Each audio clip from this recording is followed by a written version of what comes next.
Hello YouTube vintage stereo collectors and restorers. You know what I've been thinking about?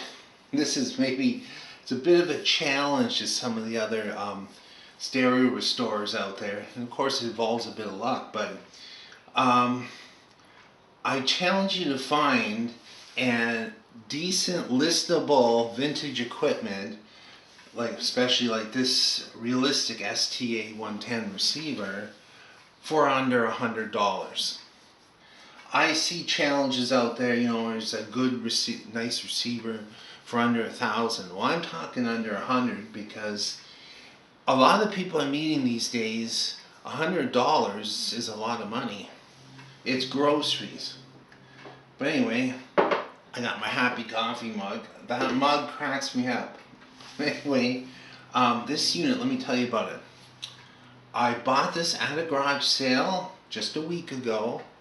And it was one of these things, I'm driving down the street and I see a garage sale and I could see this from the road. And I said, oh, to my wife, we gotta stop at this one. Vintage stereo alert. Beep, beep, beep, beep. I was just cracking her up a bit. She's used to it by now. And she's like, how do you see that from the road? I said, I don't see it, I sense it. But actually I could see it because the way the sun was hitting, it was very highlighted, and this is a beautiful looking unit. And I remember when these were new, it doesn't seem that long ago. It came out in the fall of '81, I believe, and we're there for the '82, '83 catalog years at Radio Shack. And this one, it was like a lot of units that have been sitting on shelf somewhere. It was a little grimy, cleaned up so nicely, especially with Windex. And two end lights were out. They're just fuse lamps that clip in there. I didn't have any LED ones, but I had a bag of the 8, because it's 8 volts AC, just like a Pioneer, very much like a Pioneer, probably built by them. So that's what I had, and so I just clipped those in there to get it looking good again. Probably had the originals. This one didn't have the plastic feet on it. I asked the guy what happened. He said, well, I've owned this since original. And he said it was in a wall unit and it wouldn't slide in without the feet. Or with the feet on, so he had to take them off. You know what I mean. Okay, oh, need coffee. And anyway, I was easily found some at a surplus place on Saturday under the Armico name. Does anybody remember Armico? Yeah, it was just like a bag, a vintage bag. I think I even know which store they came from. It was from the old Orion Electronics in Kitchener. And one of those great stereo shops, quirky. Well, they had stereo computers, all kinds of stuff, and the people, it was a family that owned it, and it used to be such an interesting place to go to. Anyway, clip those in, put some headphones into it, and started to listen to it. The biggest thing I could see was a little bit of static in the balance control, and the stereo tuning on FM. You had to tune it a little off station to get stereo, so something drifted a tiny little bit. And there's actually, you can easily get a schematic for this one. The alignment instructions, this is a vintage of receivers where they were really getting good at the game. So there's ICs in it. There's three ICs in the FM AM tuner section, which makes it a much simpler tuner. But the actual amplifier from phono to output is all discrete. So that's actually a good sounding unit, about 22 watts per channel.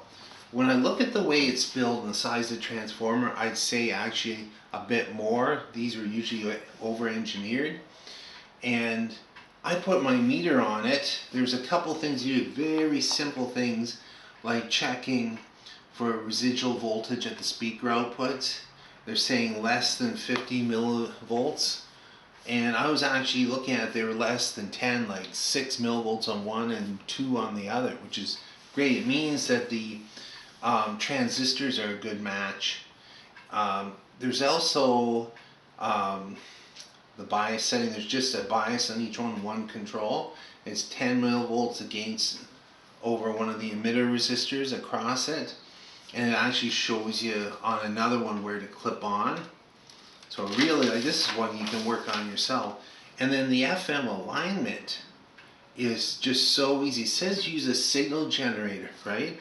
But honestly, on this, if it's working, okay, and it'll say put a signal on at 98 megahertz. Well, you find a station and then just do a tweak. And it was literally about a tenth of a turn on one of the IF trimmers to get stereo come on, just basically to peak it so that the stereo demodulator comes on at the right point, and it picks up stuff. There's no antenna on it right now.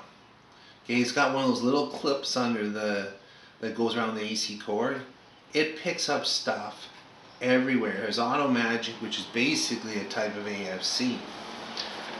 So this is actually a nicely made unit, and it's interesting. The bias was set properly, it hadn't drifted, and the controls had this goop on them. I didn't even want to break the goop to adjust them. So the bias was around 8 or 9 millivolts. It was supposed to be 10, so that's just fine. Leave it there.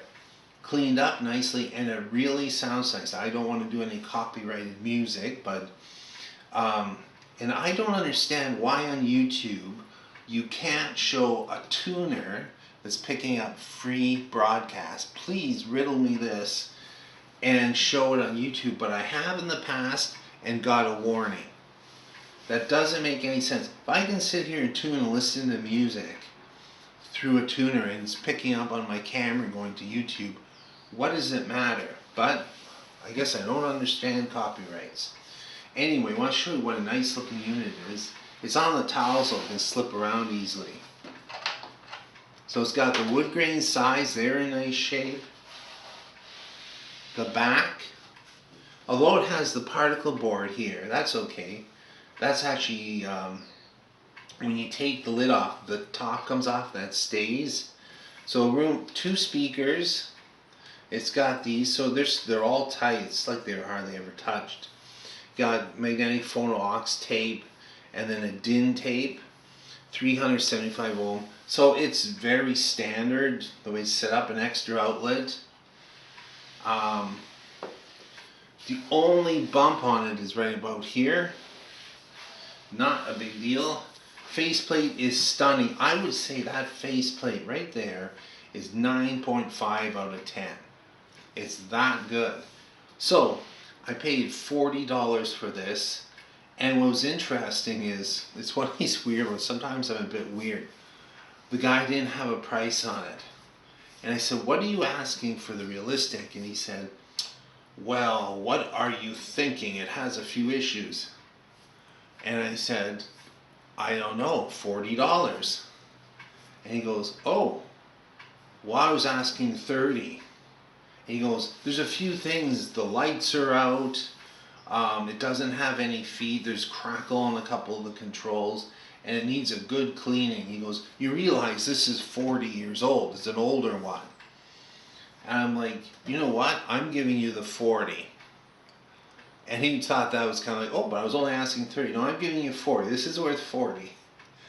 And he just said, oh, okay. And then, made a friend, right? And I actually bought a couple other things from him, but not stereo stuff. I actually have a collection of these Maglite flashlights. He had a Maglite that he used to have in his taxi cab. Anyway, so really the feet were $5.99 that I put on it. The 2 bulbs, let's say they're $1 a piece. But even, let's say my labor for it was an hour to work on this, to tweak it, put some neutral in the controls. I'm still way under $100. I would sell it. I would sell it for $100, but I have about 60 into it realistically. So anyway, these actually, this is the 3rd one of these I've had in 50 years, whatever, since about the time, and it's actually a nice sounding unit. Direct coupled, it's not capacitor coupled, but it sounds like a Technics receiver, in my opinion, of the same time. Anyway, there you go. Nice receiver under $100. I wish you luck and finding one yourself. Thanks for watching and listening.